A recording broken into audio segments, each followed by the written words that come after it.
একটা অংশগ্রহণ করে আমাদের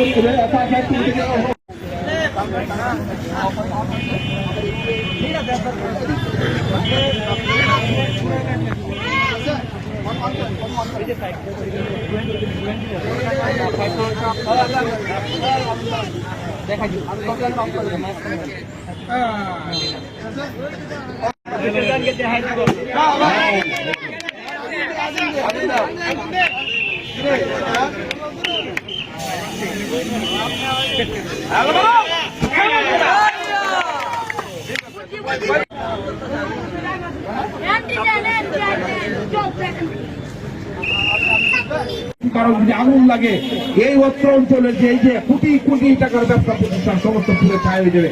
আল্লাহ না করুক, আগুন তো লাগতেই পারে, চল আমি পানি পাবো কোথায়? তাই এই রথতলার পুকুরটা আমি পরিষ্কার করে পানির ব্যবস্থা করছি। এখন আরেকটা বিষয় হলো সরকারি ভাবে একটা হাউস করবে পানি, ঠিক আছে, যাতে গরম বাজার স্টেশন রোড বড় বাজারে যাতে পানি পায়। তো আমি আমাদের যে স্বনামধন্য কিশোরগঞ্জের ফায়ার স্টেশনের যে সেকেন্ড অফিসার আছে আবু জর্গিফের স্যারের সাথে আমার কথা হয়েছে। আমি বলছি যে আপনি যখন যেখানে বলবেন, ব্যবসায়ীদের প্রতি যে আমরা নির্বাচিত হয়েছি, আমরা ব্যবসায়ীদের জানমাল রক্ষার্থে যত ধরনের সহযোগিতা চাই আমরা আপনাদেরকে করবো। রাত্রি হয়ে গেছে, আপনাদের সময় আর নিব না। সকলকে ধন্যবাদ। আসসালামু আলাইকুম। এখন আপনাদের সামনে দুই কথা বলবেন বড়বাজার ব্যবসা। এটা একটা নতুন অভিজ্ঞতা।